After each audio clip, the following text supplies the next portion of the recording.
رسول اللہ صلی اللہ علیہ وسلم نے جب ابتدا کے اندر لوگوں کو اسلام کی دعوت دینا شروع کی، دعوت دینے کا جو طریقہ تھا اس کو مختلف مراحل میں تقسیم کیا ہے، مختلف سٹیپس میں۔ یعنی ایسا نہیں تھا کہ آپ علیہ الصلاۃ والسلام کو نبوت ملی اور آپ نے سب کو ایک ساتھ دعوت دینا شروع کر دی، ایسا نہیں کیا آپ نے، بلکہ اس کے مختلف مراحل ہیں، اور اللہ تعالیٰ کی طرف سے یہ حکم تھا کہ ان مراحل میں یہ کام کرنا ہے۔ جو سب سے پہلا مرحلہ تھا نا دعوت کا، وہ خفیہ دعوت کہلاتی ہے، چھپ کر، خاموشی سے۔ یعنی آپ علیہ الصلاۃ والسلام نے کوئی اعلان نہیں کیا کہ میں اللہ کا رسول ہوں، اللہ کا پیغمبر ہوں، تمہیں ڈرانے کے لیے آیا ہوں، کوئی اعلان آپ نے نہیں کیا۔ سب سے پہلے آپ آئے اپنی اہلیہ حضرت خدیجہ رضی اللہ تعالی عنہ کے پاس، ان کو بتایا کہ مجھ پہ وحی نازل ہوئی ہے، تو حضرت خدیجہ ایمان لے آئیں۔ سب سے پہلے اسلام لانے والی جو شخصیت ہے وہ کون ہے؟ حضرت خدیجہ رضی اللہ تعالی عنہ۔ مردوں اور عورتوں میں سب سے پہلے اسلام ایک عورت نے قبول کیا ہے، اور وہ حضور کی زوجہ مطہرہ ہیں، حضرت خدیجہ رضی اللہ تعالی عنہ۔ اور یہ حضور علیہ الصلاۃ والسلام کے اعلیٰ کردار کی علامت ہے کہ آپ پر سب سے پہلے ایمان لانے والی آپ کی زوجہ ہیں، ورنہ آپ دنیا میں جتنے بھی نیک ہو جائیں نا، بیوی کبھی انسان کو نہیں مانتی کہ آپ نیک ہیں، کبھی آپ کو بیوی بزرگ نہیں مانے گی۔ وجہ کیا ہوتی ہے کہ بیوی کو ان حرکتوں کا پتہ ہوتا ہے جو باہر کسی کو نہیں پتہ ہوتا۔ بیوی آپ کے ان معاملات کو جانتی ہے، ان کرتوتوں کو جانتی ہے، ان اعمال کو جانتی ہے جو باہر آپ کے شاگردوں کو، دوستوں کو، مریدوں کو، جن لوگوں کے ساتھ بھی آپ کا تعلق ہوتا ہے ان کو تو آپ کی صرف باہر کی زندگی کا پتہ ہے نا، لیکن بیوی کو سب کچھ پتہ ہوتا ہے۔ اس لیے کوئی آدمی جتنا بھی نیک ہو تو بیوی کو پتہ ہوتا ہے کہ کہاں اس میں کیا خامی ہے، کون سا گناہ ہے جو یہ کرتا ہے۔ وہ گناہ بد اخلاقی کا بھی ہو سکتا ہے، وہ گالم گلوچ کا بھی ہو سکتا ہے، وہ بدتمیزی کا بھی ہو سکتا ہے، وہ کسی نامحرم لڑکیوں سے بات چیت کا بھی ہو سکتا ہے، وہ نمازوں کی پابندی نہ کرنا کہ نماز نہیں پڑھ رہا، جھوٹ بول رہا ہے، دھوکہ دے رہا ہے، فراڈ کر رہا ہے، سب پتہ ہوتا ہے اس کو۔ اپنے والدین کا ادب کرتا ہے نہیں کرتا، بچوں کی تربیت کرتا ہے نہیں کرتا، حلال کما رہا ہے حرام کما رہا ہے، بیوی کو سب پتہ ہوتا ہے۔ اس لیے بیوی کسی سے متاثر نہیں ہوتی، اور ہم کوشش کر رہے ہوتے ہیں عام طور سے اپنی بیویوں کو متاثر کرنے کی، اور متاثر کرنے کی کوشش کرتے ہیں باتوں سے۔ تو اگر بیوی کو متاثر کرنا ہے، بیوی متاثر ہوتی ہے کردار سے۔ آپ کچھ بھی نہ بولیں، آپ اپنا کردار ایسا بنائیں کہ اس میں انگلی رکھنے کی جگہ نہ ہو، کوئی آپ کو پوائنٹ آؤٹ نہ کر سکے بیوی، تو وہ مان جائے گی خود کہ آپ نیک ہیں۔ لیکن اگر کردار ٹھیک نہیں ہے اور زبردستی بیوی سے منوانے کی کوشش کر رہے ہیں تو قیامت تو آ سکتی ہے، بیوی کبھی مان کے نہیں دے گی۔ حضور علیہ الصلاۃ والسلام کی یہ بہت بڑی خصوصیت ہے، اور آپ کے اعلیٰ کردار کی بہت بڑی نشانی ہے کہ آپ پر سب سے پہلے ایمان آپ کی زوجہ مطہرہ لے کر آئی، سب سے پہلے ایمان نہیں لائیں، بلکہ حضور علیہ الصلاۃ والسلام کی خوبیاں گنوائیں۔ آپ نے فرمایا نا، جب پہلی وحی نازل ہوئی آپ گھر تشریف لائے، آپ نے فرمایا مجھے ڈر لگ رہا ہے۔ حضرت خدیجہ نے فرمایا آپ کو گھبرانے کی ضرورت نہیں ہے، واللہ لا یخزیک اللہ ابدا، اللہ آپ کو کبھی ضائع نہیں کرے گا، انک لتصل الرحم، آپ رشتہ داروں کے ساتھ رشتہ داری جوڑتے ہیں، وتحمل الکل، جو اپنا بوجھ نہیں اٹھا سکتا آپ اس کا بوجھ اٹھاتے ہیں، وتقری الضیف، آپ مہمانوں کی مہمان نوازی کرتے ہیں، وتعین علی نوائب الحق، کوئی آسمانی مصیبت آفت آ جائے آپ اس کے ساتھ کھڑے ہوتے ہیں۔ ایسے لوگوں کو اللہ ضائع نہیں کرتا۔ تو حضرت خدیجہ رضی اللہ تعالی عنہ سب سے پہلے اسلام لائیں۔ اس کے بعد حضور علیہ الصلاۃ والسلام کے چچا زاد ہیں حضرت علی بن ابی طالب رضی اللہ تعالی عنہ، جو آپ کے کزن بھی ہیں، آپ کے چچا زاد بھی ہیں، اور وہ حضور علیہ الصلاۃ والسلام کی پرورش میں بھی تھے۔ یعنی آپ ہی ان کی پرورش کر رہے تھے. حضرت ابو طالب نے حضور کی پرورش کی ہے نا, حضور کے جو چچا ہیں حضرت علی کے والد, انہوں نے حضور کی پرورش کی ہے. تو حضور علیہ الصلوۃ والسلام نے بعد میں اس کے بدلے کے طور پر ان کے بیٹے کی پرورش کی ہے. حضرت علی کی پرورش بھی آپ نے کی, اور آپ نے اپنے چچا حضرت عباس کو کہا کہ میرے جو چچا ہیں ابو طالب, یہ فائنینشلی اتنے سٹیبل نہیں ہیں, یہ اپنے سب بچوں کا خرچہ نہیں اٹھا سکتے, تو ایسا کرتے ہیں ایک بچے کا خرچہ میں اٹھا لیتا ہوں, ایک کا آپ اٹھا لیں, ان سے بوجھ کم ہو جائے گا کچھ. تو حضرت عباس نے حضرت جعفر کو گود لے لیا, اور حضور علیہ الصلوۃ والسلام نے حضرت علی کو گود لے لیا. حضرت جعفر کی پرورش حضرت عباس نے کی ہے, اور حضرت علی کی پرورش حضور علیہ الصلوۃ والسلام نے کی. حضرت ابو بکر کو دعوت دی, حضرت خدیجہ کو دعوت دی, حضرت علی کو دعوت دی, حضرت سعد بن ابی وقاص کو دعوت دی, حضرت طلحہ کو, حضرت زبیر کو, حضرت عبد الرحمن بن عوف کو. لیکن ابو جہل کو دعوت نہیں دی آپ نے اس پہلے مرحلے میں. ابو لہب کو دعوت نہیں دی, نضر بن حارث, یہ سارے حضور کے بڑے بڑے دشمن ہیں. ابو جہل, ابو لہب, نضر بن حارث, ان میں سے کسی کو آپ نے دعوت نہیں دی ابتدا میں. 3 سال تک آپ نے ان سے بات ہی نہیں کی. تو سیرت نگاروں نے یہ بات لکھی کہ آخر اس میں کیا حکمت ہے کہ آپ کچھ لوگوں کو دعوت دے رہے ہیں, کچھ کو نہیں دے رہے. اور جن کو آپ نے شروع میں دعوت دی ان میں آپ کے رشتہ دار بھی ہیں, آپ کے دوست بھی ہیں, اور بہت سے ایسے رشتہ دار ہیں جن کو آپ نے دعوت نہیں دی شروع میں. پھر جب 3 سال بعد قرآن کریم کی سورۃ الشعراء کی آیت ہے وَأَنذِرْ عَشِيرَتَكَ الْأَقْرَبِينَ, اس کا ترجمہ ہے کہ آپ اپنے قریبی رشتہ داروں کو اللہ کے عذاب سے خبردار کیجئے. وَأَنذِرْ عَشِيرَتَكَ الْأَقْرَبِينَ, آپ اپنے قریبی رشتہ داروں کو اللہ کے عذاب سے ڈرائیے. جب یہ آیت نازل ہوئی اس کے بعد آپ نے اپنے رشتہ داروں کو دعوت دی ہے. آپ نے سب کو جمع کیا, ابو لہب کو بھی, سب کو جمع کر کے آپ نے دعوت دی. علماء نے لکھا ہے کہ حضور علیہ الصلوۃ والسلام نے جو شروع میں اتنے سلیکٹڈ لوگوں کو دعوت دی تھی نا, 2 طرح کے لوگ ہیں جن کو آپ نے دعوت دی ہے. پہلے وہ لوگ ہیں جو ایک پازیٹو سوچ رکھنے والے لوگ تھے, مثبت سوچ رکھنے والے لوگ تھے. تو جو نیگیٹو مائنڈڈ لوگ تھے ان کو آپ نے چھیڑا ہی نہیں شروع میں. حضرت ابوبکر صدیق رضی اللہ تعالیٰ عنہ وہ شخصیت ہیں جنہوں نے کبھی جاہلیت میں بھی بت کے سامنے سجدہ نہیں کیا تھا.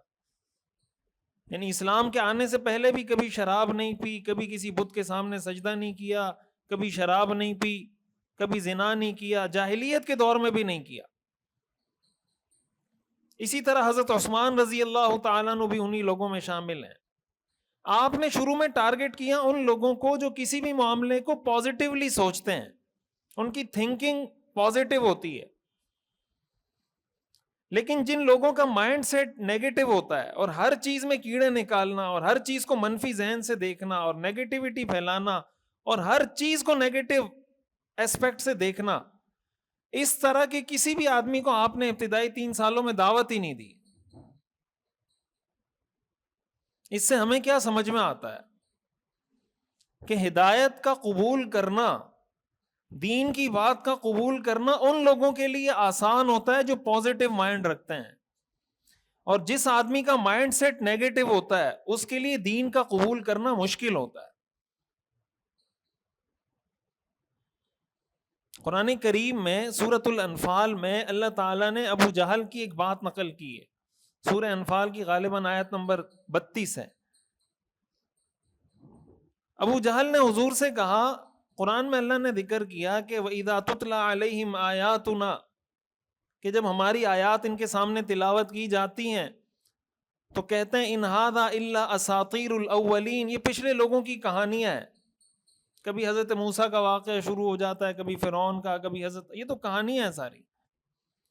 اور آگے ابو جہل کہتا ہے, اللہ فرماتے ہیں وَإِذْ قَالُوا اللَّهُمَّ, آپ اس وقت کو یاد کیجئے جب اس نے کہا اے اللہ إِنْ كَانَ هَذَا هُوَ الْحَقُّ مِنْ عِنْدِكَ, اگر یہ قرآن آپ کی طرف سے حق ہے, فَأَمْطِرْ عَلَيْنَا حِجَارَةً مِّنَ السَّمَاءِ, تو آسمان سے ہم پر پتھر برسا دیجئے.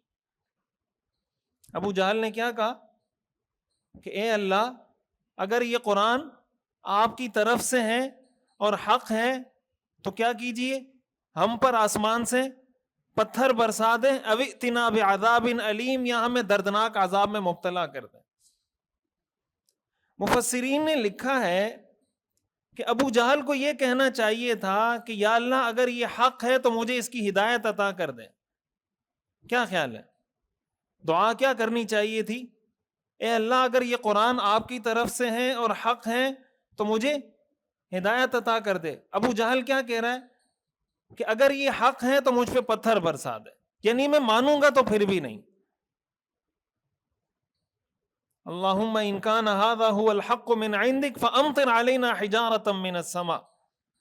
تو جب انسان کا دماغ بند ہوتا ہے نا اور اس کے دل پہ مہر لگتی ہے تو پھر وہ اللہ سے یہ دعا نہیں کرتا کہ اللہ اگر یہ حق بات ہے تو مجھے قبول کرنے کی توفیق دے، وہ پھر یہ کہتا ہے اگر حق ہے میں پھر بھی نہیں مانوں گا، اور اسی کو تکبر کہتے ہیں۔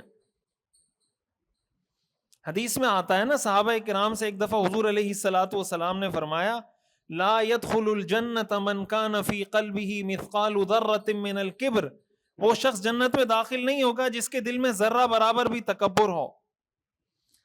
صحابہ نے حضور سے سوال کیا کہ یا رسول اللہ، ہم میں سے ہر آدمی چاہتا ہے ان یکون ثوبہ حسنا، کہ اچھے کپڑے پہنے، وان یکون نعلہ حسنا، اچھے جوتے پہنے، تو اس کا مطلب تو یہ کہ ہر آدمی کے دل میں تکبر ہے، ہر آدمی چاہتا ہے میں اچھا لباس پہنوں، اچھی گھڑی پہنوں، اچھا موبائل رکھوں، اچھے جوتے پہنوں۔ تو آپ نے تو فرمایا کہ جس کے دل میں رائی کے برابر بھی تکبر ہوگا جنت میں نہیں جائے گا، تو کون جائے گا جنت میں؟ آپ نے فرمایا تکبر اس کو نہیں کہتے، یہ تو انسان کی فطرت ہے۔ آپ نے فرمایا ان اللہ جمیل یحب الجمال، اللہ جمیل ہے، خوبصورت ہے، خوبصورتی کو پسند کرتا ہے۔ آپ اچھا لباس پہنیں گے یہ اللہ کو اچھا لگتا ہے، آپ اچھا جوتا پہنیں گے یہ اللہ کو اچھا لگتا ہے، آپ اپنے آپ کو سیٹ رکھیں گے، اپنے بال سیٹ رکھیں گے، اپنی داڑھی کو کنگھی کر کے رکھیں گے، اپنا لباس، اپنے گھر میں صفائی ستھرائی، یہ اللہ کو اچھی لگتی ہے۔ ان اللہ جمیل یحب الجمال، اللہ کو یہ پسند ہے۔ تکبر کس کا نام ہے؟ آپ نے فرمایا غمط الناس وبطر الحق، اس کو تکبر کہتے ہیں۔ لوگوں کو اپنے سے کم تر سمجھنا اور حق بات معلوم ہو جانے کے بعد بھی اس کو ٹھکرا دینا، اس کو کہتے ہیں تکبر۔ آپ کو حق بات پتہ چل گئی کہ بھائی میرا جو نظریہ تھا، میرا جو عقیدہ تھا، میری جو سوچ تھی وہ غلط تھی، اور آپ کو وہ چیز دلائل سے آپ کے سامنے واضح ہو گئی، پھر بھی آپ کہتے ہیں نہیں میں نہیں مانوں گا، اس کو کہتے ہیں میں نہ مانوں، اس کو کہتے ہیں تکبر۔ اور جس آدمی کے دل میں رائی کے دانے کے برابر تکبر ہوگا جنت میں نہیں داخل ہوگا۔ دوسروں کو اپنے سے حقیر سمجھنا کہ میرے پاس پیسہ زیادہ ہے، میرے پاس گاڑی اچھی ہے، میرا گھر اچھا ہے، میں مالک مکان ہوں، یہ کرایہ دار ہے، اور جناب میں اس محلے میں رہتا ہوں، میرا ذاتی گھر ہے، یہ اس محلے میں رہتا ہے، یہ کرایہ دار ہے، یہ لو کیٹیگری کا ہے، میں اپر کیٹیگری کا ہوں، میں سپیریئر ہوں، یہ مجھ سے، یہ جو مائنڈ سیٹ ہے، جو مٹیریلسٹک اپروچ ہمیں سکھاتی ہے، مادیت پرستی ہمیں یہ چیز سکھاتی ہے کہ میں اس سے بہتر ہوں، کیوں؟ اس لیے کہ میری تنخواہ اس سے زیادہ ہے، میں اس سے بہتر ہوں، کیوں؟ اس لیے کہ میں مالک مکان ہوں، یہ کرایہ دار ہے، میں اس سے بہتر ہوں، کیوں؟ اس لیے کہ میں اپنے مکان میں رہتا ہوں، یہ کرایہ کے گھر میں رہتا ہے۔ اس کو کہتے ہیں تکبر۔ تو حضور علیہ الصلوۃ والسلام نے جو سب سے پہلے ٹارگٹ کیا نا، ان لوگوں کو ٹارگٹ کیا جن کی سوچ پازیٹیو تھی۔ اس سے ہمیں سیکھنے کو یہ ملتا ہے کہ ایک مسلمان کی سوچ پازیٹیو ہونی چاہیے، نیگیٹو نہیں ہونی چاہیے۔ کسی چیز میں اگر 1000 پہلو منفی ہونا، ایک پہلو مثبت نکلتا ہو، شریعت یہ کہتی ہے کہ اس مثبت پہلو کو لے لیں۔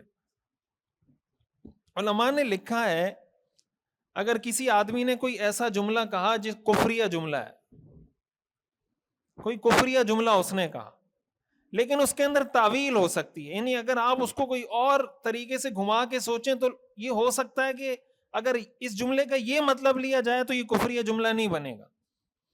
تو علماء نے لکھا ہے اگر کسی ایک جملہ کسی نے کہا اور اس میں 99 احتمالات کفر کے ہیں اور ایک احتمال اسلام کا ہے، تو اس شخص کو مسلمان سمجھا جائے گا، کافر نہیں سمجھا جائے گا۔ کسی نے کوئی کفریہ جملہ کہا اور اس میں 99 احتمالات اس بات کے ہیں کہ یہ جملہ کہنے سے آدمی کافر ہو جاتا ہے، لیکن ایک احتمال اس چیز کا ہے کہ اگر اس جملے کا یہ مطلب ہو تو یہ کافر نہیں ہوگا، تو شریعت کا حکم یہ ہے کہ یہ کافر نہیں ہے، یہ مسلمان ہے۔ کیوں؟ اس لیے کہ شریعت کا جو مزاج ہے وہ پازیٹیوٹی ہے، وہ نیگیٹیوٹی نہیں ہے۔ قرآن میں آتا ہے نا، لا تیأسوا من روح اللہ، اللہ کی رحمت سے مایوس مت ہو، تو مایوسی نیگیٹیوٹی ہے، اور امید یہ کیا ہے؟ یہ پازیٹیوٹی ہے، یہ مثبت مائنڈ سیٹ ہے کہ آدمی جتنی بھی پریشانی کی حالت میں ہو اس کو اللہ سے امید ہو کہ اللہ مجھے اس مشکل سے نکال دے گا، تو اللہ نکال دے گا۔ لیکن اگر کسی کا مائنڈ سیٹ نیگیٹو ہے، وہ اربوں کروڑوں روپے کما کر بھی سکون میں نہیں آ سکتا۔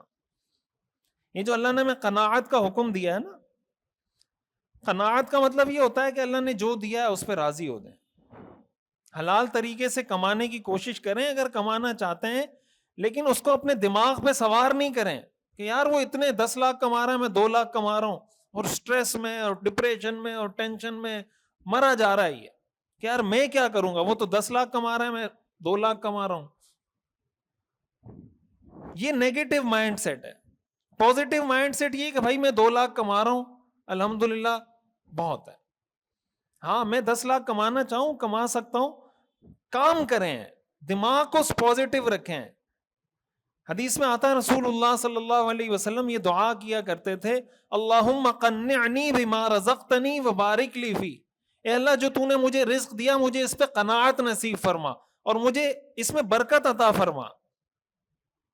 آج ہمارے نوجوانوں کا سب سے بڑا مسئلہ یہ، نوجوانوں کا بھی اور والدین کا بھی، وجہ کیا؟ ہم سوشل میڈیا دیکھتے ہیں، اور سوشل میڈیا جب دیکھتے ہیں فلاں نے یوٹیوب سے اتنے کما لیے، اس نے ٹک ٹاک سے اتنے کما لیے، اس نے فیس بک سے اتنے کما لیے، اور جناب وہ فری لانسنگ کر کے اتنے کما رہا ہے، وہ ڈراپ شپنگ کر کے اتنے کما رہا ہے، وہ ای کامرس سے اتنے کما رہا ہے، اور میں تو بہت کم کما رہا ہوں۔ تو آپ دنیا میں کس کس سے مقابلہ کریں گے؟ علامہ ابن الجوزی رحمہ اللہ کا ایک قول ہے، شیخ علی الطنطاوی عرب کے نا بڑے مشہور مصنف ہیں، ان سے کسی نے پوچھا کہ آپ نے ہزاروں کتابیں پڑھی ہیں، تو ان ہزاروں کتابوں میں کوئی ایک جملہ ایسا بتائیں جو آپ سمجھتے ہیں کہ اس سے بہتر جملہ میں نے نہیں پڑھا۔ شیخ علی الطنطاوی سے کسی نے پوچھا کہ آپ اتنے بڑے لکھاری ہیں، مصنف ہیں، اتنی کتابیں آپ نے عربی میں لکھی ہیں، بہترین قسم کے لکھاری ہیں عربی میں، عرب ہیں، تو آپ نے اتنی ہزاروں کتابیں پڑھ رکھی ہیں، کوئی ایک ایسا جملہ بتائیں جو آپ یہ سمجھتے ہو کہ اس سے بہتر جملہ میں نے کسی کتاب میں نہیں پڑھا۔ تو انہوں نے کہا کہ علامہ ابن الجوزی رحمہ اللہ کا ایک جملہ ہے جو میں نے پڑھا، اس سے بہتر جملہ میں نے نہیں پڑھا۔ وہ کیا ہے؟ انہوں نے لکھا ہے کہ دنیا کے لیے اتنی محنت کرو جتنا دنیا میں رہنا ہے، اور آخرت کے لیے اتنی محنت کرو جتنا آخرت میں رہنا ہے۔ دنیا کے لیے اتنی محنت کرو، اتنی ٹینشن لو جتنا دنیا میں رہنا ہے، اور آخرت کے لیے اتنی محنت کرو اور اتنی ٹینشن لو جتنا آخرت میں رہنا ہے۔ اور یہ بات یاد رکھو کہ اللہ کے ذکر کے بغیر دنیا کسی کام کی نہیں، اور اللہ کی مغفرت کے بغیر آخرت کسی کام کی نہیں۔ اب یہ کہ انسان دنیا میں زندگی گزارے اور اس کا یہ پتا ہو اس کو کہ بھائی میں نے مرنا ہے، مرنے کے بعد جنت ہے، اور جنت اگر میرے اعمال ٹھیک ہوں گے میں نے جنت میں جانا ہے، اور اس کی ٹینشن اور اس کی جو ڈائریکشن ہے وہ آخرت کی طرف ہو۔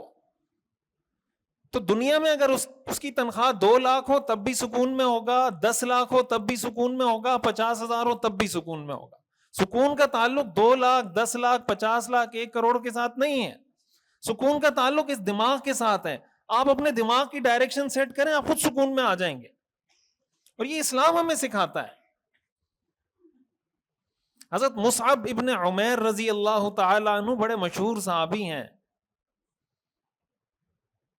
اور یہ اتنے مالدار تھے، ان کے بارے میں آتا ہے کہ جب یہ مکہ مکرمہ میں کسی گلی سے گزرتے تھے نا، تو گھر میں بیٹھے ہوئے لوگوں کو پتہ چل جاتا تھا کہ مصعب ابن عمیر یہاں سے گزرے ہیں، خوشبو، ان کی خوشبو کی وجہ سے اتنی قیمتی خوشبو لگاتے تھے.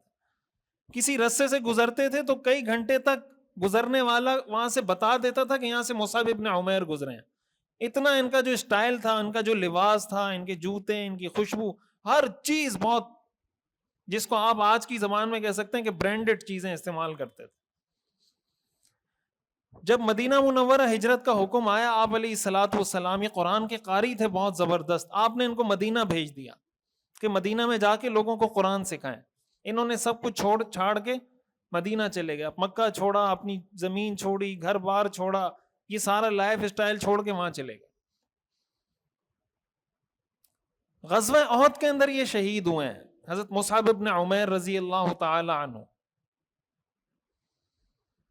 جب یہ شہید ہوئے ہیں، ان کو کفن دینے کی باری آئی تو صحابہ کرام حضور علیہ الصلوۃ والسلام کے پاس آئے اور کہنے لگے کہ ہم مصعب ابن عمیر کو کفن دینا چاہتے ہیں، لیکن کفن کا کپڑا کم ہے. ان کے سر کو چھپاتے ہیں تو ٹانگیں کھل جاتی ہیں، ٹانگوں کو چھپاتے ہیں تو سر کھل جاتا ہے. کیا کریں؟ مسئلہ کیا ہے شریعت کا؟ سر کو چھپائیں یا ٹانگوں کو چھپائیں؟ آپ نے فرمایا ان کے سر کو چھپا دیں اور ٹانگوں پر اسخر درخت کے پتے ہیں وہ پتے بچھا کے اور ان کو تدفین کر دیں. ان کی ایک طرف ان کا وہ شاہانہ لائف اسٹائل دیکھیں، دوسری طرف یہ موت قسمہ پرسی کی دیکھیں کہ کفن کا کپڑا بھی نصیب نہیں ہو رہا. لیکن وہ اس شاہانہ لائف اسٹائل میں بھی سکون میں تھے اور اس اسٹائل میں بھی سکون میں. نہ ان کو وہاں بے سکونی تھی نہ یہاں. اگر بے سکونی ہوتی تو مدینہ کیوں آتے؟ کیا خیال ہے؟ اگر ان کو بے سکونی اس میں محسوس ہوتی تو وہ مکہ میں رہتے نا، مدینہ کیوں آتے؟ حضور سے کہہ دیتے میں مدینہ نہیں جا سکتا. یہ بہت اہم سبق ہے ہمارے لیے. آج ہمارے سارے مسائل کی جڑ یہ چیز ہے. ہمیں جتنے برائیوں کی طرف ہم جا رہے ہیں اسی وجہ سے جا رہے ہیں. یہ جو ہماری بچیاں ٹک ٹاک پہ کوئی ناچ رہی ہے، کوئی گانے گا رہی ہے، کوئی ڈانس کر رہی ہے، ہمارے جو بچے اوٹ پٹانگ حرکتیں کر رہے ہیں، کیوں؟ اس چکر میں کہ وہ مشہور ہوا ہے میں بھی مشہور ہو جاؤں، وہ فلاں حرکت سے مشہور ہوا ہے. میں اگر کوئی سمجھتا ہے کہ میں کتے کی آواز نکالوں گا مشہور ہو جاؤں گا تو اس میں کوئی شرم نہیں آتی. یار کتے کی آواز نکالوں گا میں اچھا لگوں گا ٹک ٹاک پہ نکالتے ہوئے. اس کو اس سے غرض ہے کہ میں مشہور ہو جاؤں. بدنام ہوں گے تو کیا نام نہ ہوگا؟ بدنام ہونے سے بھی آدمی کا نام تو ہو جاتا ہے نا.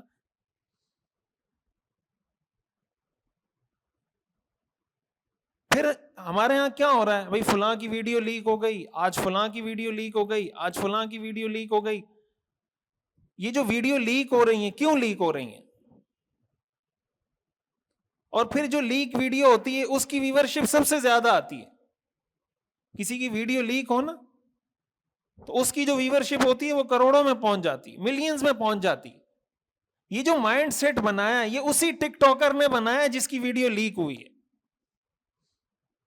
یہ جب ہم اس ٹک ٹاکر کو سمجھا رہے تھے کہ ڈانس نہ کریں، ناچے مت، گانے مت گائیں، فحش گوئی مت کریں، بیہودہ گفتگو مت کریں، بچوں کی تربیت خراب مت کریں، اس وقت تو سمجھ نہیں آ رہی. اس وقت وہ کہتی ہے ڈانس تو ایک آرٹ ہے، گانا گانا ایک آرٹ ہے، یہ بیہودہ باتیں کرنا ایک آرٹ ہے. جب ویڈیو لیک ہوئی تو جب جس بچے نے یہ ساری چیزیں دیکھی ہوں گی اس کی اچھی تربیت ہوئی ہے. جب وہ ڈانس بھی دیکھ رہا ہے، گانے بھی دیکھ رہا ہے، ناچ بھی دیکھ رہا ہے، اور بیہودہ گفتگو بھی سن رہا ہے، فضول ڈرامے بھی دیکھ رہا ہے، فلمیں بھی دیکھ رہا ہے، اس کا مائنڈ سیٹ تو یہی بنا ہے کہ اسی طرح کی چیزیں دیکھنی ہے. اور انہی چیزوں نے یہ مائنڈ سیٹ بنایا. اب انہی چیزوں کی وجہ سے یہ مائنڈ سیٹ بنا. پھر جب ویڈیو لیک ہوئی وہ تلاش کرنے لگا تو لوگ کہتے ہیں ہماری قوم بہت خراب ہو گئی ہے. یہ دیکھیں لیک ویڈیو کے پیچھے پڑی ہوئی ہے. لیک ویڈیو کے پیچھے تو آپ نہیں پڑھایا ان کو. تو یہ جو ہم پیسے کے پیچھے اتنا پاگل ہوئے جا رہے ہیں، اس طرح کی باتیں جب علماء کرتے ہیں نا، لوگ کہتے ہیں یہ مولوی خود گاڑیوں میں گھومتے ہیں، پراڈوں میں گھومتے ہیں، فلاں میں گھومتے ہیں، فلاں میں گھومتے ہیں. ہماری کتنے افسوس کی بات ہے کہ ہمارے لوگوں کو آج تک یہ بات سمجھ ہی نہیں آ رہی کہ دین کا مزاج کیا ہے. بھائی نیک آدمی وہ بھی ہو سکتا ہے جو جس کا اپنا پرائیویٹ جیٹ ہو، اور نیک آدمی وہ بھی ہو سکتا ہے جس کے پاس سائیکل بھی نہ ہو، اور برا آدمی وہ بھی ہو سکتا ہے جس کے پاس اپنا جیٹ ہو، اور برا آدمی وہ بھی ہو سکتا ہے جس کے پاس 1 روپیہ بھی نہ ہو. نیکی اور برائی کا تعلق پیسے سے ہے ہی نہیں. نیکی اور برائی کا تعلق آپ کے اس مائنڈ سیٹ سے ہے. کوئی اگر حلال طریقے سے پیسے کماتا ہے نا، اربوں روپے کمائے، لیکن اپنے دماغ پہ سوار نہ کرے. علماء نے لکھا ہے اس کی مثال ایسے جیسے واٹر پروف گھڑی ہوتی ہے نا، واٹر پروف گھڑی ہوتی ہے نا، اس کو آپ پانی میں ڈالیں، پانی اس میں نہیں جاتا. دنیا کی محبت، علماء نے لکھا ہے کہ ایک مسلمان وہ ہوتا ہے جو دنیا پروف ہوتا ہے. اگر وہ پورا کا پورا پیسے کے اندر ڈوبا ہوا ہے نا، پھر بھی پیسے کی محبت اس کے دل و دماغ پہ اثر نہیں کرتی. دل و دماغ پہ اثر کرنے کا مطلب کیا ہوتا ہے کہ شریعت کا کوئی حکم اس کی وجہ سے متاثر نہیں ہو سکتا. حلال حرام کا فرق، جائز ناجائز کا فرق، رشتہ داری، شریعت کے احکام، فرائض واجبات، یہ ساری چیزیں اس کے سامنے ہوتی ہیں. پھر چاہے وہ اپنے پرائیویٹ جیٹ میں گھومے، وہ چاہے سائیکل پہ گھومے، وہ چاہے پراڈو میں گھومے، وہ چاہے کسی بھی چیز میں گھومے.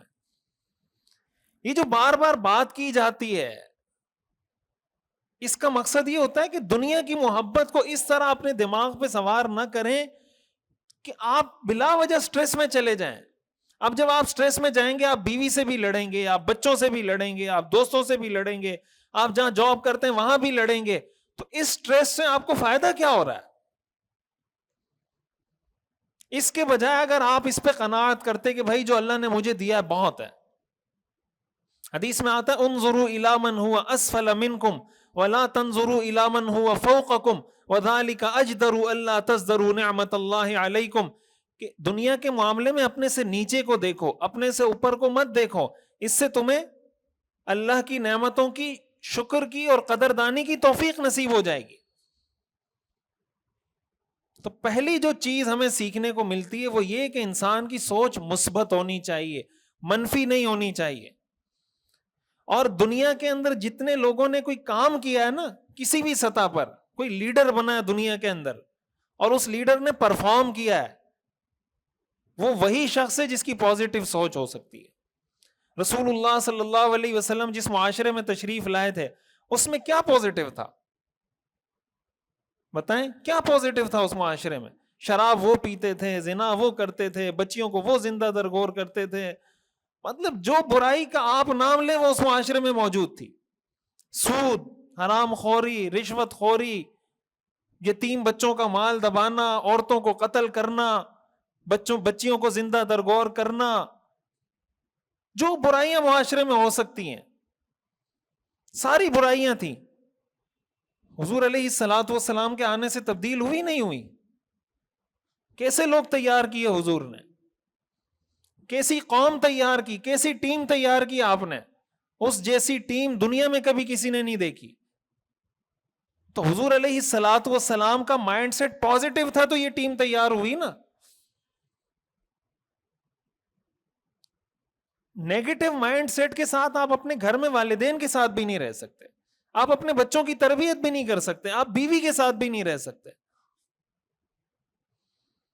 حدیث شریف میں رسول اللہ صلی اللہ علیہ وسلم نے ارشاد فرمایا اگر تم میں سے کوئی آدمی سفر سے واپس آئے نا تو پہلے گھر والوں کو اطلاع کر دے کہ میں آ رہا ہوں، فلاں وقت میں پہنچوں گا. پہلے سے اس کو بتا کے رکھے.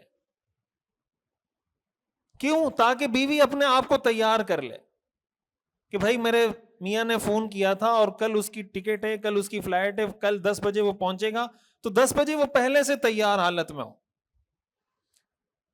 یہ جو ہمارے یہاں مزاج ہے نا سرپرائز دینے کا، اس چیز میں کہ اچانک بیوی کے سر پہ پہنچ کے کھڑے ہو گئے کہ میں پہنچ گیا، یہ شریعت نے منع کیا ہے اس سے. کیوں؟ اس لیے کہ شریعت کیا کہتی ہے؟ شریعت یہ کہتی ہے کہ ہو سکتا ہے آپ کی بیوی کسی ایسی حالت میں ہو جو آپ کو پسند نہیں ہے، اس لیے پہلے سے بتا دیں کہ میں فلاں ٹائم آ رہا ہوں، تو وہ پہلے سے اس کو پتا ہوگا کہ میرا میاں آ رہا ہے، تو آپ کو کوئی غلط چیز اگر دیکھنی پڑتی تو نہیں دیکھنی پڑے گی. یہ شریعت کا مزاج ہے. ورنہ اگر شریعت کا مزاج یہ ہوتا کہ چھاپا ماریں تو شریعت یہ کہتی کہ بھئی جب سفر پہ جاؤ تو ایک دم اچانک چھاپا مارو. شریعت نے منع کیا ہے چھاپا مارنے سے. کیوں؟ اس لیے کہ شریعت چاہتی ہے کہ معاشرے میں پازیٹیوٹی رہے، اس لیے کہ ہر ایک میں، ہر مرد میں، ہر عورت میں، اولاد میں، والدین میں، جو بھی انسان ہے کوئی نہ کوئی خامی تو ہے اس میں. شوہر میں بھی خامی ہے، بیوی میں بھی خامی ہے، والدین میں بھی ہے، اولاد میں بھی ہے، ہر انسان میں خامی ہے. تو آپ اگر خامیوں کو تلاش کرنا شروع کریں گے تو آپ معاشرے میں کیسے رہیں گے؟ اگر آپ کسی اور میں خامی تلاش کر رہے ہیں تو خامی تو آپ میں بھی ہے، خامی تو مجھ میں بھی ہے. تو اگر ہر آدمی دوسرے کی پازیٹیو چیز دیکھنا شروع کرے گا، معاشرہ خود ٹھیک ہو جائے گا. اور پھر پازیٹیو مائنڈ سیٹ کے ساتھ اس کو چینج کرنے کی کوشش کریں. گالیاں دینے سے معاشرے ٹھیک نہیں ہوتے، برا بھلا کہنے سے معاشرے ٹھیک نہیں ہوتے، اپنا کردار ادا کرنا پڑتا ہے. حضرت ابوبکر صدیق رضی اللہ تعالیٰ عنہ کا میں نے آپ کو پہلے بھی بتایا تھا کہ جب حضرت ابوبکر صدیق اسلام لائے ہیں، حضور علیہ الصلوۃ والسلام نے اس وقت اوپنلی کسی کو دعوت نہیں دے رہے تھے. حضرت ابوبکر صدیق نے کیا کیا، جو ان کے ایسے دوست تھے جن کے بارے میں یہ جانتے تھے کہ یار یہ ایسے مائنڈ سیٹ کے کہ میں بات کروں گا یہ سوچیں گے، ان کو انہوں نے پرسنلی دعوت دینا شروع کی. تو عشرہ مبشرہ میں سے 5 صحابہ ایسے ہیں جو حضرت ابوبکر صدیق کی دعوت پہ مسلمان ہوئے ہیں. عشرہ مبشرہ وہ 10 صحابہ ہیں جن کو حضور علیہ الصلوۃ والسلام نے نام لے کر جنت کی بشارت دی. ابو بکر فی الجنہ، عمر فی الجنہ، عثمان فی الجنہ، علی فی الجنہ، ابو عبیدہ فی الجنہ، سعد بن ابی وقاص فی الجنہ، زبیر بن العوام فی الجنہ، طلحہ بن عبید اللہ فی الجنہ، سعید بن زید فی الجنہ. یہ وہ صحابہ ہیں جن کو آپ نے نام لے کے کہا کہ یہ جنتی ہیں. ان میں سے 5 صحابہ وہ ہیں جو حضرت ابوبکر صدیق کی دعوت پہ مسلمان ہوئے. حضرت عثمان، حضرت سعد بن ابی وقاص، حضرت طلحہ، حضرت زبیر، حضرت عبد الرحمن بن عوف. یہ 5 وہ صحابہ ہیں جن کو عشرہ مبشرہ میں سے ان 10 صحابہ میں شمار کیا جاتا ہے. یہ کس کی دعوت پہ مسلمان ہوئے؟ حضرت ابوبکر صدیق رضی اللہ تعالیٰ عنہ کی دعوت پر. تو ان سب کے ایمان کا اور اعمال کا ثواب کس کو ملے گا؟ بولیں. حضرت ابوبکر صدیق رضی اللہ تعالیٰ عنہ کو ملے گا. حدیث میں آتا ہے ان الدال علی الخیر کفاعلہ، نیکی کی بات کی طرف رہنمائی کرنے والا ایسا ہے گویا وہ نیکی آپ خود کر رہے ہیں. تو ان سب کے تمام نیک اعمال کا ثواب حضرت ابوبکر کے کھاتے میں. حضرت عمر رضی اللہ تعالیٰ عنہ فرمایا کرتے تھے اگر ساری امت کا ایمان ایک پلڑے میں رکھ دیا جائے اور ابو بکر کا ایمان دوسرے پلڑے میں رکھ دیا جائے، ابو بکر کا ایمان ساری امت پہ بھاری ہوگا. وجہ کیا ہے؟ یہ اسلام کی بنیاد ہے، اسلام قائم ان پہ ہوا. آج تو 2 ارب مسلمان ہیں، اس وقت 3 مسلمان تھے، 2 مسلمان تھے تو تیسرے ابو بکر تھے. یہ کوئی مذاق ہے؟ یہ جو 2 ارب ہوئے یہ ان سے 2 ارب ہوئے ہیں. انہوں نے ابتدا کی. قرآن نے کہا والسابقون الاولون من المہاجرین والانصار والذین اتبعوہم باحسان رضی اللہ عنہم ورضوا عنہ. السابقون الاولون وہ لوگ جو ابتدا میں اسلام لائے، رضی اللہ عنہم ورضوا عنہ اللہ ان سے راضی، یہ اللہ سے راضی. آج کوئی بھی بدبخت اٹھ کے کھڑا ہوتا ہے اور صحابہ کرام کی شان میں بک بک کرنا شروع کر دیتا ہے، صحابہ کی شان میں گستاخی کرنا شروع کر دیتا ہے. اور اگر اس کے مرے ہوئے باپ کو آپ برا بھلا کہیں تو کہتے ہیں بھائی مرے ہوئے کو گالی، کیا کہتے ہیں؟ مرے ہوئے کو گالی مت دو. اگر آپ اس کو کہیں نا کہ بھائی اس عمل سے کافر ہو جاتا ہے تو کہتے ہیں یہ دیکھو لوگوں کو کیا بناتے ہیں، کافر بناتے ہیں. آپ آج کے دور میں کسی کو کافر نہیں کہہ سکتے. یہ ایسے بدبخت ہیں کہ حضرت ابو بکر پہ کفر کا فتویٰ لگائیں، حضرت عمر پہ کفر کا فتویٰ لگائیں، ان کو اجازت ہے. اور آپ اگر کسی کو کہہ دیں کہ اس عمل سے آدمی کافر ہو جاتا ہے تو کہتے ہیں دیکھیں یہ لوگوں کو کافر بناتے ہیں. بھائی تم نے تو ابو بکر صدیق کو بنا دیا، حضرت عمر کو بنا دیا، حضرت عثمان کو بنا دیا. تمہارے مرے ہوئے باپ کو کوئی برا بلا نہیں کہہ سکتا. جو صحابہ دنیا سے چلے گئے جن کے بارے میں اللہ نے کہہ دیا رضی اللہ عنہم ورضوا عنہ، ان کے بارے میں آپ کچھ بھی کہتے رہیں. یہ کیا ڈبل سٹینڈرڈ ہے؟ جن پر اللہ نے دین کی بنیاد رکھی، دین کی عمارت جن پہ قائم ہوئی، اور قرآن نے کہہ دیا، قرآن کی آیات نازل ہو گئی. یہ وہ صحابہ ہیں جن کے لیے اسپیسیفکلی اللہ نے فرمایا رضی اللہ عنہم ورضوا عنہ. السابقون الاولون، السابقون الاولون کا مطلب جو سب سے پہلے ایمان لانے والے صحابہ ہیں. تو حضرت ابوبکر صدیق رضی اللہ تعالیٰ عنہ نے کیا کیا؟ انہوں نے یہ نہیں سوچا کہ یار اب ہم 3-4 لوگ ہیں، اب ہم حضرت ابوبکر جو کر سکتے تھے نا انہوں نے کیا. ایک کو دعوت دی، دوسرے کو دعوت دی، تیسرے کو دعوت دی، اور یہ سارے بڑی بڑی سطح کے لوگ مسلمان ہو گئے. اسلام کی طرف پلٹ کے آ گئے. اسی طرح ہر صحابی اپنی طرف سے یہ کوشش کرتا تھا. تو ہمارا یہ ذمہ ہے, ہماری یہ ذمہ داری ہے کہ جو پازیٹو کام ہم معاشرے میں کر سکتے ہیں, ہمیں یہ سوچ کے پیچھے نہیں ہٹنا چاہیے کہ میرے اس کام سے کیا ہوگا. اگر حضرت ابوبکر یہ سوچتے کہ میں کسی کو دعوت دوں گا, ایک آدمی مسلمان ہو جائے گا تو کیا ہو جائے گا, 3 سے 4 ہو جائیں گے, 4 سے 5 ہو جائیں گے, 5 سے 6 ہو جائیں گے, میرے کرنے سے کیا ہوگا. تو کیا یہ سارے لوگ مسلمان ہوتے؟ حدیث میں آتا ہے لا تحقرن من المعروف شیئا, نیکی کے کسی بھی کام کو حقیر مت سمجھو, کیا پتا کون سی نیکی تمہیں جنت میں داخل کر دے. ہو سکتا ہے قیامت کے دن ایک سجدہ پلڑے کو بھاری کر دے, اور ایک سجدہ نہ ہو تو پلڑا گناہوں کا بھاری ہو جائے. کوئی بھی نیکی قیامت کے دن کام آ سکتی ہے. تو حضور علیہ الصلوۃ والسلام نے معاشرے میں ان لوگوں کو ٹارگٹ کیا جو پازیٹو مائنڈ رکھتے تھے. یہ ہماری بھی ذمہ داری ہے کہ ہم جب معاشرے میں کام کریں, ایک تو اس کو اپنی ذمہ داری سمجھیں, تو کوشش کریں ان لوگوں کو تلاش کریں کہ جن کو اگر ہم بات کریں گے ان کو بات سمجھ میں آئے گی.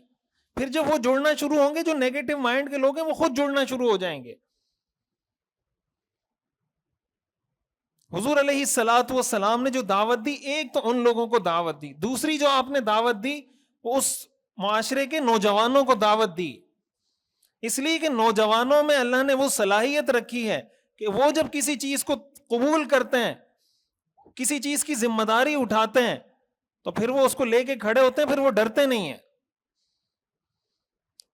دار ارقم آپ نے نام سنا ہوگا نا. دار ارقم حضور علیہ الصلوۃ والسلام کا سب سے پہلا مرکز تھا, سب سے پہلا اسلام کا مدرسہ ہے وہ. دار ارقم کا مطلب ہے ارقم کا گھر. دار ارقم کا کیا مطلب ہے؟ ارقم کا, ارقم یہ صحابی کا نام ہے, حضرت ارقم رضی اللہ تعالی عنہ. یہ بھی السابقون الاولون میں سے ہیں, ان صحابہ میں سے جو بالکل ابتدا میں اسلام لائے. یہ جب اسلام لائے تھے ان کی عمر 16 سال تھی. کتنی عمر تھی؟ 16 سال تھی. اور ان کے گھر کو آپ نے دین کا مرکز بنایا. اور یہ وہ جگہ ہے دار ارقم جہاں پہ بڑے بڑے صحابہ نے اسلام قبول کیا ہے. حضرت ابو ذر غفاری یہاں آ کے مسلمان ہوئے, حضرت حمزہ یہاں آ کے مسلمان ہوئے, حضرت عمر بن الخطاب یہاں آ کے مسلمان ہوئے, حضرت عاقل, حضرت عامر, حضرت ایاس, حضرت خالد بن البکیر, حضرت عمار بن یاسر, حضرت مصعب بن عمیر, حضرت صہیب. یہ سارے وہ صحابہ ہیں جو دار ارقم میں حضور کی خدمت میں حاضر ہو کے مسلمان ہوئے ہیں. اور یہ دار ارقم گھر تھا کس کا؟ حضرت ارقم کا. اور ان کی عمر کتنی تھی؟ 16 سال. آج ہمارے 16 سال کے نوجوان میں, لڑکے میں اتنی کریج ہے, اتنی ہمت ہے کہ وہ یہ سمجھے کہ میں بھی اتنا بڑا کام کر سکتا ہوں. 16 سال کا لڑکا, 16 سال کا نوجوان, اسلام کے سب سے پہلے مرکز, اسلام کو جو فراہم کیا وہ 16 سال کے لڑکے نے فراہم کیا. آج تک یہ سارے, جس کو آج کہہ سکتے ہیں نا کہ جیسے یونیورسٹی گریجویٹ ہوتے ہیں, یہ سارے صحابہ اس مدرسے کے گریجویٹ ہیں. حضرت عمر جیسے صحابہ, حضرت عمار بن یاسر جیسے صحابہ, حضرت ابو ذر غفاری جیسے صحابہ, یہ اس دار ارقم کے گریجویٹ ہیں, وہاں کے مسلمان ہیں, وہاں کے سیکھے ہوئے ہیں. صحابہ میں حضرت سعد بن ابی وقاص رضی اللہ تعالیٰ عنہ اسلام کے سب سے پہلے تیر انداز ہیں. یہ فرمایا کرتے تھے میں اس وقت اسلام لایا جب میرے چہرے پر داڑھی کا ایک بال بھی نہیں تھا. حضرت سعد بن ابی وقاص اس وقت اسلام لائے, یہ فرماتے ہیں جب میرے چہرے پر داڑھی کا ایک بال بھی نہیں تھا. اور یہ اسلام میں سب سے پہلے تیر انہوں نے چلایا ہے.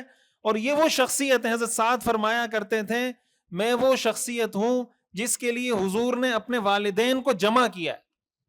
جمع کرنے کا مطلب یہ ہے کہ صحابہ میں ایسے صحابہ بہت ہیں جن کو حضور نے یہ کہا ہو میرے والد آپ پہ قربان. حضرت سعد بن ابی وقاص وہ صحابی ہیں جن کو حضور نے غزوہ احد کے موقع پر جب ان کو دیکھا نا تیر چلا رہے ہیں اور ہر تیر جا کے نشانے پہ لگتا ہے. آج کے دور میں آپ یہ کہہ سکتے ہیں کہ یہ سنائپر تھے حضور کے, حضرت سعد بن ابی وقاص. جو تیر جس کو مارتے تھے جا کے لگتا تھا. حضور نے جب دیکھا کہ یہ دشمنوں کو اتنا کریکٹلی ٹارگٹ کر رہے ہیں, آپ نے فرمایا ارمی یا سعد فدا کا ابی و امی, اے سعد اسی طرح تیر چلاتے رہو, میرے ماں باپ تم پہ قربان ہو. حضرت سعد فرماتے ہیں میں واحد وہ شخص ہوں جس کے لیے حضور نے اپنے والدین کو جمع کر کے کہا کہ میرے ماں اور میرے باپ دونوں تم پہ قربان. یہ وہ صحابی ہیں، عشرہ مبشرہ میں سے ہیں. اسلام کب لائے؟ جب 17 سال عمر تھی. آج ہمارے یہاں 17 سال کے بچے کو ہوش ہی نہیں ہوتا کہ میں بھی کچھ کر سکتا ہوں. 30 سال کے ہو جاتے ہیں، والدین شادی نہیں کراتے کہ اپنے پاؤں پہ نہیں کھڑا. حضرت ارقم 16 سال کی عمر میں حضور کو گھر فراہم کر رہے ہیں کہ میرا یہ گھر آپ کا مرکز ہے. حضرت سعد بن ابی وقاص 17 سال کی عمر میں جب مسلمان ہوئے، ان کی والدہ نے بھوک ہڑتال کی. ان کی والدہ نے کہا کہ میں اس وقت تک کھانا نہیں کھاؤں گی، پانی نہیں پیوں گی، سائے میں نہیں بیٹھوں گی جب تک تم دوبارہ کافر نہیں ہو جاتے. حضرت سعد بن ابی وقاص نے کہا، اور والدہ نے یہ بھی کہا کہ میں اسی طرح مر جاؤں گی، تمہیں لوگ تانے دیں گے کہ یہ اپنی ماں کا قاتل ہے، اگر تمہیں اس تانے سے بچنا ہے تو دوبارہ کفر کی طرف آ جاؤ. حضرت سعد بن ابی وقاص نے کہا اگر آپ جیسی 100 مائیں بھی ہوں اور 100 دفعہ مر جائے ہر ماں، میں پھر بھی اسلام سے واپس نہیں پھر سکتا. قرآن کریم سورہ عنکبوت کی آیات نازل ہوئی اس پر، وَوَصَّيْنَا الْإِنسَانَ بِوَالِدَيْهِ حُسْنًا، کہ ہم نے والدین کے ساتھ احسان کا حکم دیا ہے، لیکن ان جاہداک علی ان تشرک بی ما لیس لک بہ علم فلا تطعہما، اگر تمہارے والدین تمہیں شرک پر مجبور کریں تو والدین کی بات مت ماننا. اور سورہ لقمان میں فرمایا وصاحبہما فی الدنیا معروفا، کہ دنیا میں ان کے ساتھ حسن سلوک کرو، لیکن ناجائز بات والدین کی ماننے کی اجازت نہیں ہے. السابقون الاولون، وہ صحابہ جن کو حضور نے شروع میں ٹارگٹ کر کے دین کی دعوت دی، ان میں اکثریت ان صحابہ کی جن کی عمر 20 سال سے کم تھی. حضرت عاقل رضی اللہ تعالی عنہ، یہ وہ پہلے صحابی ہیں جو دار ارقم میں سب سے پہلے جو صحابی مسلمان ہوئے، ان کا نام ہے حضرت عاقل. عقل سے عاقل، ان کا نام تھا غافل. جب حضور کے پاس آئے، حضور نے فرمایا تم غافل نہیں، تم عاقل ہو. غافل کا مطلب غفلت والا. آپ نے فرمایا تم غافل نہیں، تم عاقل ہو. نام تبدیل کر دیا ان کا.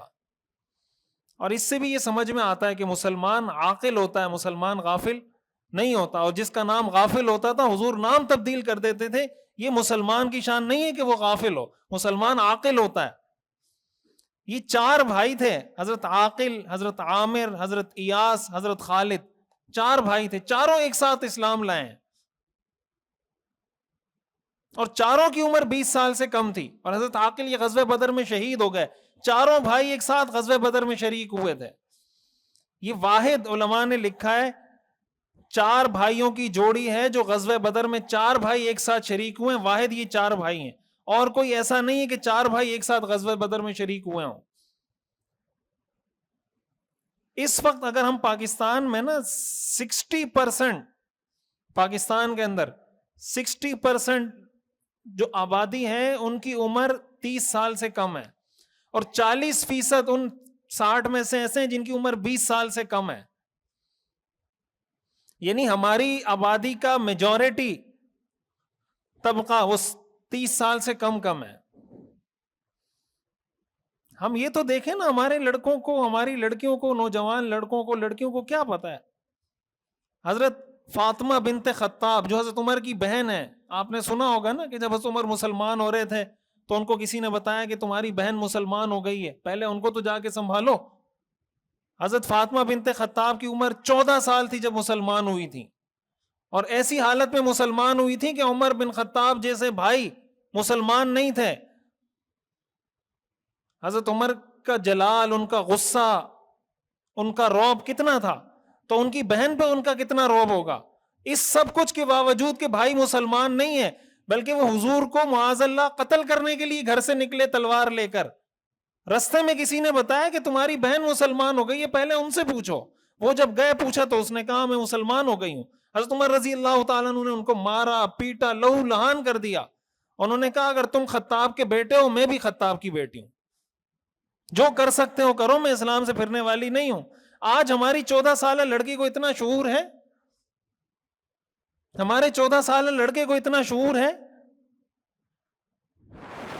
تو ان چیزوں کو اگر آپ دیکھیں، پڑھیں، غور کریں تو پھر پتہ چلتا ہے نا ہمارے اسلام سے کیا تعلق ہے. ہمارے 60 سال کے لوگوں کو اتنا شعور نہیں ہے. ہمارا دین کے ساتھ جو تعلق ہے، ہم خود بعض اوقات دین کو منہدم کر رہے ہوتے ہیں. ہمارے یہاں کتنی دفعہ اس طرح کے بل پاس ہوئے کہ 18 سال سے پہلے کوئی شخص مسلمان نہیں ہو سکتا. تبدیلی مذہب، پروٹیکشن، مائنارٹی پروٹیکشن بل، کہ بھائی ہم مائنارٹی کا تحفظ کر رہے ہیں، 18 سال سے پہلے کوئی مسلمان ہونا چاہے تو نہیں ہو سکتا. یہ قوانین ہماری اسمبلیوں میں پاس ہوئے ہیں. اور کہتے ہیں ہم حضرت علی کے ماننے والے ہیں. حضرت علی 10 سال کی عمر میں مسلمان ہوئے ہیں.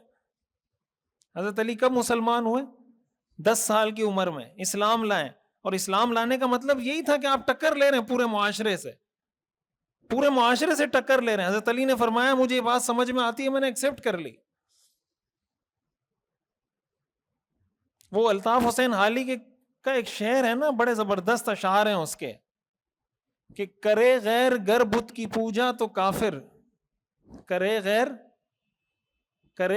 گر بت کی پوجا تو کافر، جو ٹھہرائے بیٹا خدا کا تو کافر، جو ٹھہرائے بیٹا خدا کا تو کافر. اگر آگ کو مانے قبلہ تو کافر، اگر آگ کو قبلہ مانے تو کافر. اس طرح کی کچھ اشعار ہیں. آگے اس نے کہا ہے مگر مومنوں پر کشادہ ہیں راہیں، اگر آگ کو قبلہ مانے تو کافر، کواکب میں مانے کرشمہ تو کافر، مگر مومنوں پر کشادہ ہیں راہیں، پرستش کریں شوق سے جس کی چاہیں. اماموں کا رتبہ نبی سے بڑھائیں، نبی کو جو چاہیں خدا کر دکھائیں. مزاروں پہ دن رات جا جا کے مانگیں، شہیدوں سے جا جا کے مانگیں دعائیں. نہ توحید میں کچھ خلل اس سے آئے، نہ ایمان بگڑے نہ اسلام جائے. کافر اگر کواکب کو مانے تو کافر، وہ آگ کی پوجا کرے تو کافر، اور جناب وہ کسی بت کی پوجا کرے تو کافر. مگر مومنوں پر کشادہ ہیں راہیں، پرستش کریں شوق سے جس کی چاہیں، جس کی چاہو. انبیاء کا مرتبہ، اماموں کا مرتبہ نبی سے بڑھا دیں، نبی کا مرتبہ خدا سے بڑھا دیں، اور شہیدوں سے جا کے مانگیں، مزاروں سے جا کے مانگیں. لیکن نہ توحید میں کچھ خلل اس سے آئے، نہ ایمان بگڑے نہ اسلام جائے. اللہ تعالی ہمیں غور کرنے کی، سمجھنے کی اور عمل کرنے کی توفیق عطا فرمائے. وآخر دعوانا ان الحمد للہ رب العالمین.